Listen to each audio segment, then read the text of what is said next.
네. 자, 그러면 비교 방식에 대해 살펴보도록 하겠습니다. 자, 비교 방식 중에서도 토지의 비교 방식에 대해서 살펴보도록 하겠습니다. 거래, 사례, 비교법. 시장의 정상적인 토지 거래 사례를 기준으로 대상 토지의 가액을 산정하는 방법을 말합니다. 근데 시장에서 보통 토지에 대한 거래 사례가 많을까요? 토지만의 거래 사례? 아니죠. 저희 나라 법제상에서에는 토지와 건물의 복합 부동산의 형태로 등재되는 경우가 많다 보니까 토지와 건물의 복합 부동산 거래 가액을 기준으로 이 토지 가액만을, 사례의 토지 가액만을 배분한 거래 사례를 기준으로 하는 경우가 굉장히 많아요. 농지와 임야 같은 경우에는 토지 거래 사례가 굉장히 많아요. 하지만 주거용, 상업용, 기타 건축물이 소재하고 있는 토지의 가액을 산정하는 경우에는 복합 부동산 거래 사례가 다반사이기 때문에 이렇게 배분하는 형식을 거치고 난 다음에 사례의 토지 거래 가액을 기준으로 대상 토지의 가액을 산정하는 방법을 말합니다. 산식을 한번 보겠습니다. 사례 토지 거래 가액에서 사정 보정, 시점 수정, 지역 요인 비교, 개별 요인 비교, 면적 비교 통해서 대상 토지의 가액을 산정하게 됩니다. 자, 사정 보정. 이 사정 보정에 대해서 한번 얘기를 해볼게요. 사정 보정이 뭐냐? 아까 말씀드렸다시피 내가 이 토지를 판매하는 데 있어서 좀 급해. 내가 재산세나 상속세나 증여세 또는 기타 어떤 개인적인 사정에 의해서 이 토지를 급하게 매각을 해야 되는 경우가 생겨요. 그럼 정상 토지가액으로 매물을 내놓다 보면 어떻게 되겠어요? 안 팔려요. 물론 팔리겠지만 그 시간적인 격차가 생기기 때문에 이러한 시간적인 격차에 따른 손해를 최소화하기 위해서 저가 판매를 할 수 있어요. 저가 판매. 예를 들어서 이 저가 판매 10%에 대한 저가 판매를 하는 경우 이 가액을 기준으로 한 본권의 토지 가액이 과연 정상 가격이냐? 아니죠. 우리는 항상 말씀드렸다시피 시장 가치를 기준으로 하기 때문에 이러한 저가, 특수성이 고려된 사정 보정을 해줘야 되는 절차를 거쳐야 됩니다. 두 번째, 내가 토지를 사는데 금융을 이용하지 않고, 즉 은행, 대출을 이용하지 않고 100% 현금으로 사시는 분이 많을까요? 없죠. 있었으면 좋겠습니다. 자, 이 대출을 이용할 경우에 매년 갚아야 되는 이자와 원금의 현가액은 현 시점 100% 현금으로 지불되는 가액과의 차이가 발생하게 됩니다. 이러한 금융 비용의 차이를 보정하는 것이 사정 보정이에요.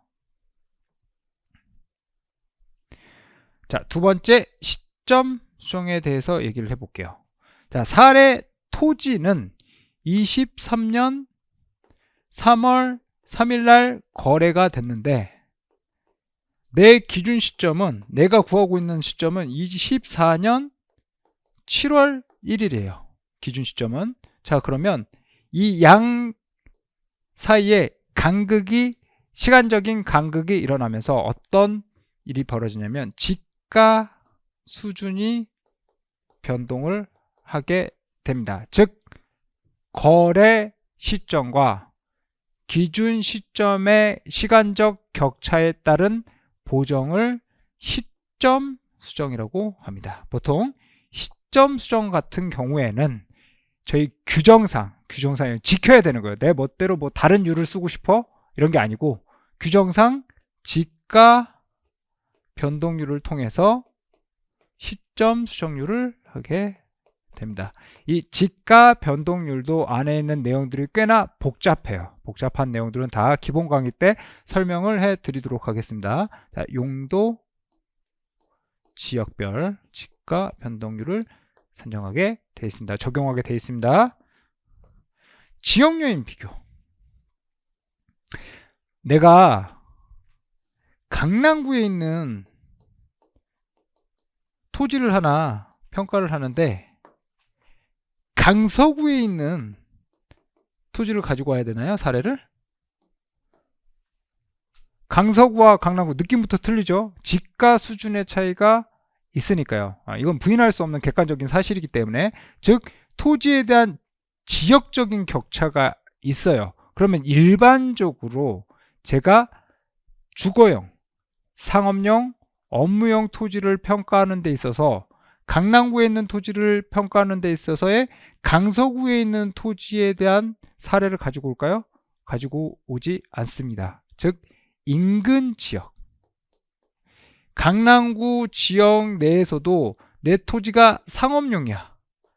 그러면 상업용 중에서도 유사하게 근처에 지리적으로 가까운 사례를 가지고 와야 되겠죠. 그럼 이 가까운 사례를 가지고 왔을 때는 지역 요인 비교가 필요치가 않아요. 왜? 수준이 유사하기 때문에. 그런데 다른 거 한번 생각해 볼까요? 우리 골프장 한번 생각해 볼게요. 골프 치시는 분들 많은데, 자, 골프장이 이 지역에 하나 있고 바로 경계선이 있어갖고 뭐 여기 도로 하나, 경계선 도로가 이렇게 있는데 골프장이 이렇게 있나요? 아니죠. 보통 골프장 어떻게 했냐면 하나 지역에 있으면 저 멀리 떨어져서 다른 지역에 이렇게 들어있어요. 구가 바뀔 수도 있고 군이 바뀔 수도 있어요. 도가 바뀌는 경우도 있고. 그러면 어쩔 수 없이 이 사례를 가지고 와서 사용해야 돼요. 왜? 거래 사례가 없어요. 그렇잖아요. 우리나라에 골프장 몇 개 있는데 하나 평가하는데 골프장 그래도 가까운 게 한 20km, 30km 멀리 있단 말이에요. 그럼 얘는 지역적인 격차가 발생할 수 있습니다.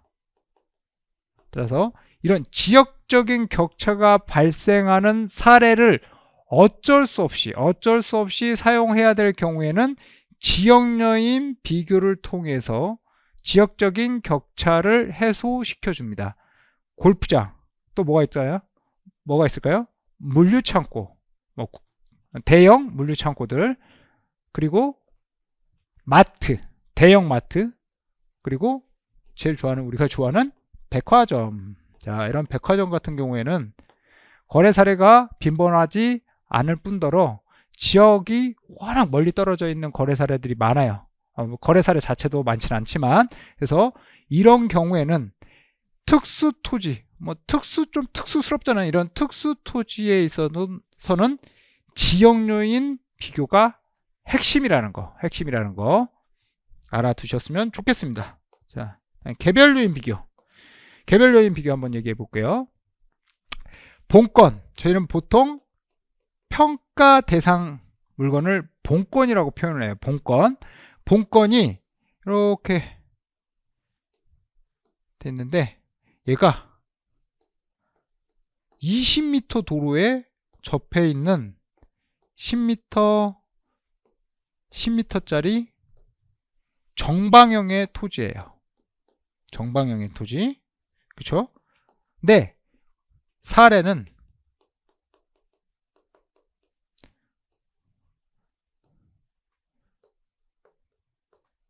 8m 도로에 붙어 있는 자루형의 토지예요. 자루형. 자, 본권과 거래 사례의 물리적인 형태가 차이가 많이 나죠. 이러한 물리적인 상태 또는 접근성과 같은 개별 토지가 갖는 개별성을 비교하는 것을 개별 요인 비교라고 합니다. 도로, 형상, 지세, 접근성, 획지에 대한 요건, 주변의 환경, 다양한 용도 지대별 개별 요인 비교치와 지역 요인 비교치가 있어요. 얘는 다 외워야 됩니다. 그래서 어쨌든 개별 요인 비교를 이렇게 한다라는 거. 대상 토지의 가액을 산정할 때. 그리고 면적 비교. 내 토지는 400평인데 사례는 300평이다. 뭐 200평이다. 그러면 이 200평을 400평으로 환산해주는 방법. 즉 개별 면적 비교가 해당 내용입니다. 자, 그럼 거래 사례 비교법의 주요 포인트는 뭐가 있을까요? 저는 사례 선정을 제일 중요하게 꼽습니다. 자, 사례 선정이 왜 중요할까요? 대상 토지의 가액을 산정하는 데 있어서 사례가 유사성이 있으면 없으면 될까요? 안 될까요? 유사성. 유사해야 되잖아요. 즉 내 거가 주거용이에요. 근데 사례가 상업용이에요. 물론 비교 가능할 수도 있어요. 하지만 애초에 주거용과 상업용의 가격 격차가 뚜렷하게 있어요. 그렇죠? 그리고 주거용 같은 경우에 일반적으로 후면지, 즉 4m, 6m 후면지에 형성되어 있고, 상업용은 어떻게 되어 있어요?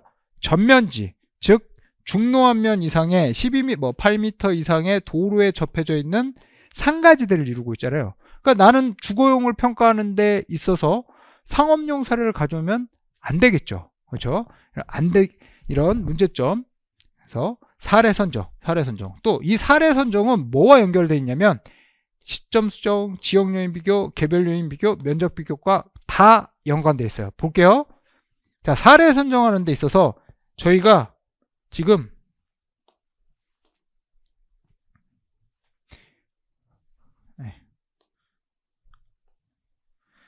사례 선정하는 데 있어서 24년도 7월 1일 날 기준 시점에 가액을 산정하는데 사례가 20년 1월 1일, 18년 5월 1일 뭐 이런 사례 가지고 오면 될까요? 안 될까요?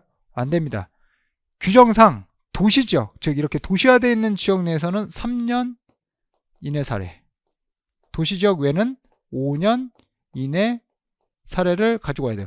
그래도 3년 이내 사례다 하더라도 이왕이면 뭐죠? 기준 시점과 가까운 사례를 가지고 와야 되는 게 시장가치 산정 원칙, 시장가치 기준 원칙에 부합되게 된다는 거 이해하시겠죠? 즉 기준 시점과 최대한 가까이 있는 사례를 가지고 와야 됩니다. 즉 시점 수정과 사례 선정은 연관이 돼 있어요. 두 번째, 지역 요인 비교. 아까 말씀드렸다시피 대상 토지가 강남구에 있는데 강서구에 있는 상업용 사례를 가지고 오면 될까요? 안 되겠죠? 마찬가지로 지역 요인 비교와 사례 선정도 연관이 돼 있어요. 세 번째, 개별 요인 비교. 내가 20m에 있는 도로에 붙어 있는 토지를 평가하는데 20m. 근데 사례가 맹지를 갖고 와요. 맹지. 이게 객관성이 있을까요? 굳이 맹지 있는 거? 즉 개별 요인 비교에 있어서도 사례 선정과 연관되어 있어요. 마지막으로 면적은요. 제 토지가 1000평이에요. 근데 사례 토지가 선정된 거 보니까 50평짜리 사례예요. 50평짜리를 활용할 수 있는 방법은 물론 많아요. 하지만 1000평의 토지를 활용할 수 있는 방법과 동일하다고 할 수 있을까요? 할 수 없죠. 따라서 비교 가능성이 떨어져요. 이렇게 비교 가능성이 떨어지는 사례는 반드시 사례 선정과 연관되어 있습니다. 그래서 거래 사례 비교법, 비교 방식에 있어서는 저 사례 선정이 가장 중요한 핵심 포인트가 됩니다. 자, 사정보정. 제가 아까 말씀드렸던 금융보정은 이해하셨고, 철거비가 어떤 경우냐면 내가 이 지대가 상업지대로 바뀌고 있어요. 즉 예전에는 다세대 주택과 단독주택들이 밀집되어 있는 지역이었는데 상업지대가 들어오다 보니까 개발업자가 봤을 때는 여기 있는 단층짜리 1층짜리 주거용 건물을 허물고 내가 새롭게 한번 업무용 상업용 빌딩을 한 10층으로 지어보겠어. 그렇죠? 그러다 보니까 매수인이 어떠냐면 내가 매수인인데 이 1층짜리 허물어야 되겠죠. 지으려고 그러면 매수인이 야 이거까지 거 내가 철거비 5천만 원 줄게. 그럼 이 5천만 원 뭐죠? 매매 가액에 포함되어야 합니다. 그런데 반대로 이 거래가 매도인 우위라면 이렇게 되는데 매수인 우위라면 어떻게 되냐면 매도자가 내가 철거해 줄게. 그리고 너한테 팔게. 그럴 경우에는 이 철거비는 고려하지 않습니다. 내가 다 깨끗하게 만들어 줄게라니까 거래 가격에 포함되지 않습니다.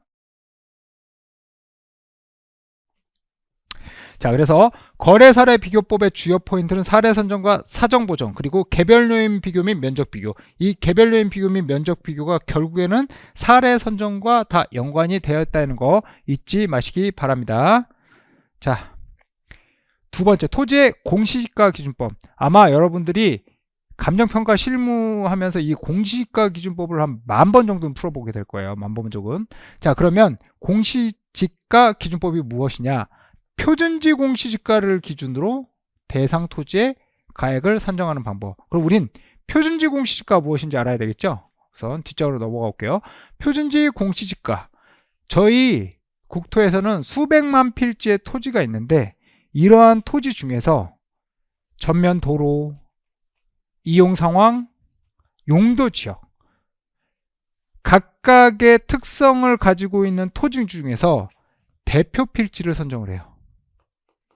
이러한 대표 필지를 선정을 한 다음에 이 대표 필지를 기준으로 개별 토지 가액을 산정을 합니다.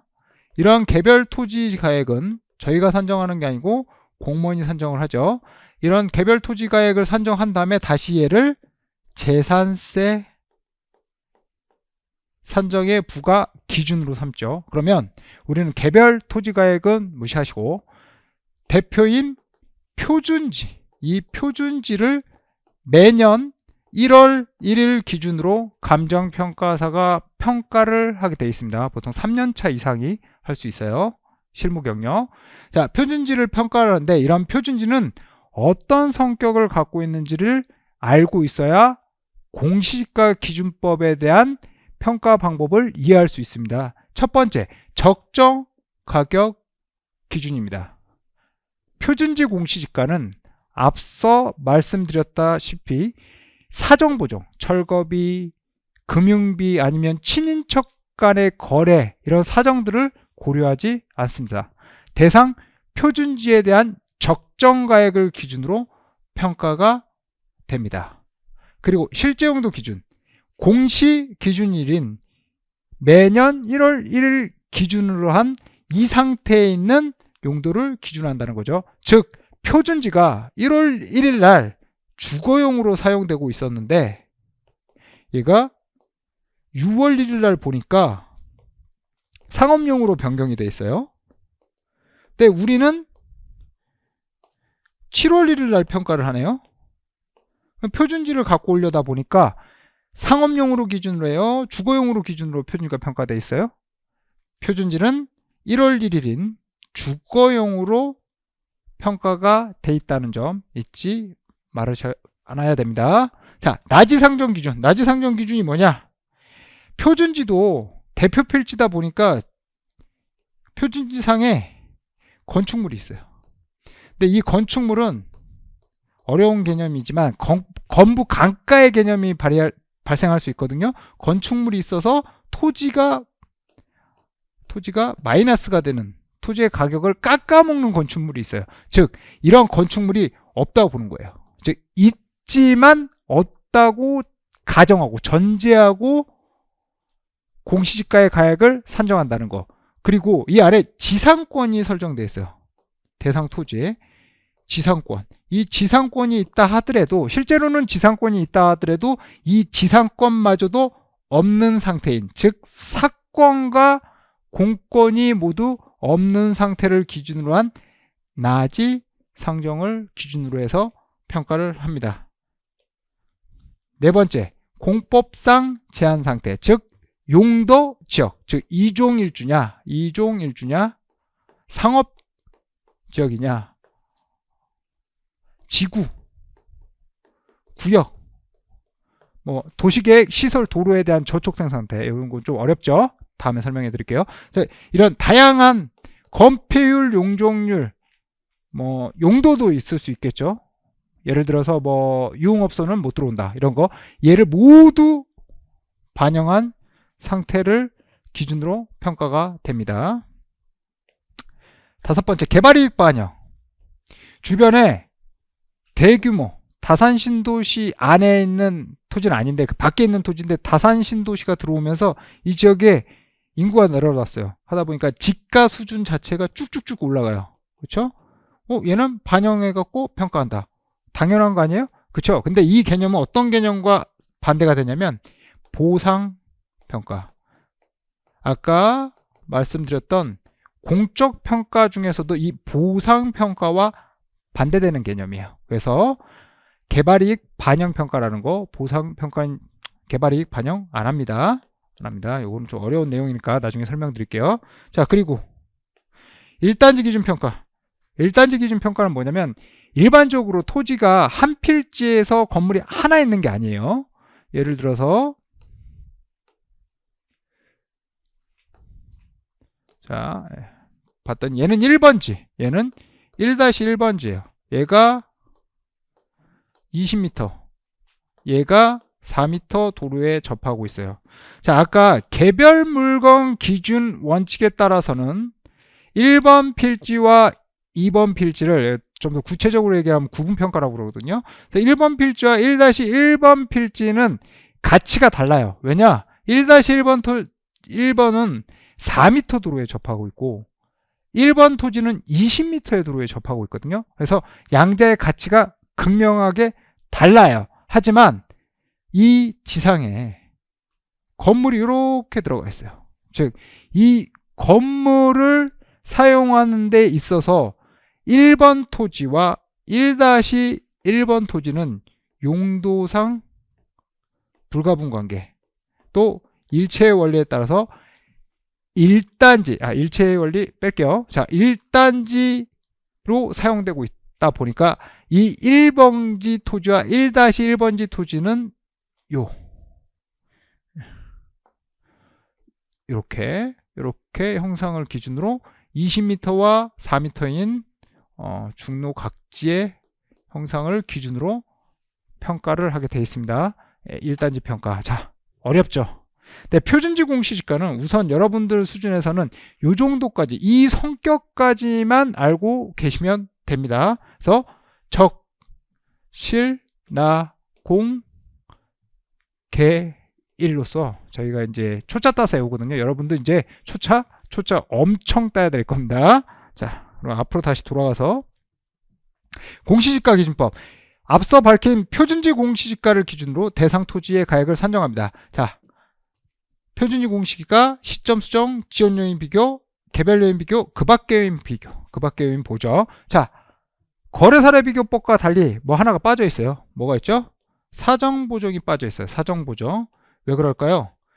뒤에서 설명했잖아요. 아까 뒷표에서 봤던 적정 가격 평가, 즉 사정이 개입되지 않은 상태로 표준지 공시지가가 평가됐잖아요. 그렇죠? 그렇기 때문에 사정 보정이 있을 수가 없어요. 사정 보정이. 그러니까 표준지에 뭐 건부간가가 있다, 철거비가 다 거짓말인 거죠. 여러분들을 속이려고 하는 멘트예요. 자, 시점 수정. 즉 표준지는 매년 1월 1일 기준으로, 공시 기준이 1월 1일 기준으로 평가가 돼 있는데 내가 평가하는 기준일은 7월 1일이다. 그러면 이 시간적 간극, 지가 변동률을 고려해서 시간적인 격차를 보정해주는 파트입니다. 지역요인 비교와 개별 요인 비교는 앞서 말씀드린 거래사례 비교법의 내용과 동일합니다. 자, 그 밖 요인 비교. 요게 좀 어렵죠? 그 밖 요인 비교 중에 이제 핵심인데, 자, 표준지 공시지가는 아까 말씀드렸다시피 주 목적이 뭐냐면 세금 부과예요. 세금 부과다 보니까 해당 토지가 10억이네. 시세는 즉 가치를 기준으로 했을 때는 시장 가치를 기준으로 했을 때 10억인데 이 10억을 기준으로 세율을 곱하다 보니까 너무 과중한 거예요. 과중한 거예요. 그래서 정책적인 목적, 즉 정책적인 목적에 따라서 정책적인 목적에 따라서 좀 내려라. 그걸 현실화율이라고 해요. 자, 현실화율 80% 적용. 그러면 표준지는 어떻게 평가되어 있냐면 8억에 평가가 되어 있어요. 자, 그러면 얘가 8억이 됐네요. 그럼 여기까지 오면 뭐죠?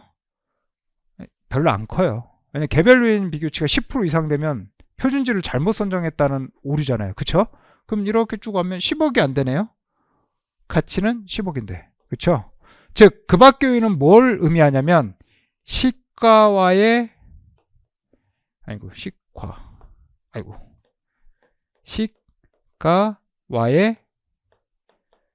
괴리를 수정하는 방식을 말합니다. 즉, 다시 10억을 만들어주는 거죠.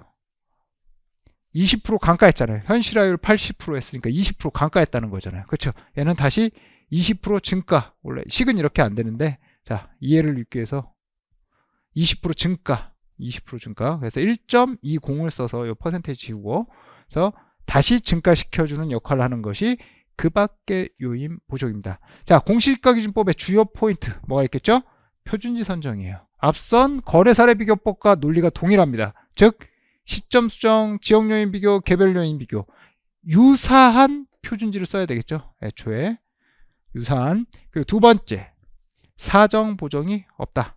건부감가나 금융비용, 지상권은 또 사정보정처럼 얘는 사정보정 자체가 없다라는 거. 자, 시점 수정과 개별 요인, 얘는 거래사례 비교법과 동일한 내용이에요. 그 밖의 요인 보정, 여러분들이 감린이 시절 때 가장 힘들어하는 부분이 그 밖의 요인 보정이에요. 그리고 표준지 선정할 때 여러분들이 뭘 제일 힘들어하냐면 요 표준지 선정할 때 동일한 표준지를 쓰려고 해요. 여러분, 수백만 필지 중에서 대표되는 표준지를 선정을 했다고 그랬지 동일한 표준지가 있다라고 말하지 않았어요. 그렇죠? 주변에 있는 토지를 한번 살펴보시면 토지대장 같은 경우를 보는 경우 정말 각각의 토지가 다 있어요. 동일한 토지는 절대 없어요. 따라서 동일한 표준지가 있을 수 있을까요? 없어요. 그래서 수험생들이 가장 힘들어하는 부분들은 이 동일한 표준지가 문제지 없어요. 어떻게 할까요? 이걸 가장 많이 질문하거든요. 아니죠. 가장 유사한 표준지를 선정하는 게 핵심입니다. 유사한. 그래도 우선순위가 있겠죠. 우선순위. 표준지 선정에 있어서의 우선순위는 첫 번째 용도지역입니다. 용도지역이 동일한 표준지를 선정해야 되는 거. 그 이후에는 대상 물건, 토지에 대한 특성에 따라서 조금씩 달라져요. 판례도. 용도지역을 제1순위로 원하고 있습니다. 자, 그 밖의 요인 비교. 이 비교 방식은 대상 기준 방식과 표준지 기준 방식 두 가지 방식이 있는데, 우선 개념이 뭐라고 그랬죠? 표준지가 시가와의 괴리가 있을 경우 그 괴리를 수정하는 것을 그 밖의 요인 비율종이에요. 그러면 뭐가 우세한다? 표준지 기준 방식이 우세합니다. 식도 몇 개 없잖아요. 더. 그래서 여러분들한테 더 편하겠죠? 자, 안에 있는 산식들은 좀 어려우니까 현재 감린이 탈출 특강의 그 취지와 맞지 않으니까 여기 식만 보고 넘어가도록 하겠습니다. 자, 건물의 거래사례 비교법. 시장에서 정상적인 건물에 대한 거래 사례를 기준으로 대상 물건의 가액을 산정하는 경우, 앞서 복합부동산, 즉 토지와 건물의 거래 사례를 토지를 배분을 해서 산정하는 경우가 굉장히 흔하다고 그랬잖아요. 반대로 그러면 건물을 뺄 수 있냐 라는 거. 얘는 문제상으로는 가능한데 실제 현업에서는 잘 쓰지 않아요. 그러면 정상적인 건물 사례가 있을 수 있느냐라고 한번 생각을 해보세요. 토지와 건물을 배분할 수 없는데, 그러면 건물 사례를 사용을 하려고 그러면 건물만의 사례가 있다던가 소유자가 동일하기 때문에 이 사례를 찾을 수 없죠. 그렇죠? 대부분 찾을 수 없어요. 대부분 찾을 수 없는데 특이한 경우가 있어요. 어떤 경우냐면 땅이 국가 소유예요. 근데 건물은 이렇게 지어서 아파트로 이렇게 해서 나눈 거예요. 그래서 얘는 갑, 얘는 병, 을 이렇게 해서 나눠 가진 거예요. 자, 그러면 이 건물 요 기속 부분, 갑이 가지고 있는 이 기속 부분에 대한 거는 거래가 있을 수 있습니다. 왜냐면 국가가 정책적인 목적에서 이렇게 짓는 경우가 꽤나 있어요. 국공유지에. 그러면 얘에 대한 거래 사례가 있을 수 있어요. 그러면 이런 거래 사례를 기준으로 대상 건물의 가액을 산정하는 방법이 건물의 거래 사례 비교법입니다. 자, 산식을 보시면 건물의 거래 사례 가액 기준으로 해서 얘도 사정이 있겠죠. 얘도 사정이 있어요. 자, 시점 수정. 앞서서 배워본 바와 같이 시점 차이에 따른 건물의 가격 수준이 바뀔 수 있어요. 그래서 얘를 고려하고 개별 요인 비교. 쟤는 위생시설이 더 있고 난방시설이 좀 더 지역 난방에 있어서 좀 더 유리하고 이런 개별 요인들이 있겠고, 그 다음 장가율 비교예요. 이 장가율 비교가 뭐냐면 대상 건물은 10년 지났어요. 건물 구조는 철근 콘크리트로 동일하게 50년이라고 가정을 했을 경우 대상은 10년 지났는데 사례는 20년 지났어요. 그렇죠? 그러면 잔존 가치율이 다르겠죠? 대상. 자, 50대 얘는 10년 지나니까 50분의 40이고 얘는 20년 지났으니까 50분의 30이에요. 왜? 20년 지났으니까 50년 중에 20년 지났으니까 남은 내용 연수는 30년이니까. 그래서 얘를 비교하는 게 장가율 비교입니다. 거래 사례 비교법도 주요 포인트는 사례 선정에 있어요. 똑같죠? 아까 말씀드렸다시피 개별 요인 비교, 장가율. 그러니까 이 자체가 대상은 10년 지났는데 사례가 20년, 30년 지났어요. 이 사례 가지고 오면 되겠어요, 안 되겠어요? 비교 자체가 힘들겠죠. 왜냐면 물리적으로 산식 자체로는 괜찮지만 사례 선정에 오류가 있다라고 볼 수 있어요. 왜? 사례 선정은 가장 유사한 사례를 가지고 와서 비교를 해야 되기 때문입니다. 이 면적 비교는 보통 건물 같은 경우에는 연면적을 기준합니다. 전체 면적을 기준합니다. 자, 그러면 비교 방식에 대한 설명은 여기까지 하고 수익 방식에 대해서 설명하도록 하겠습니다.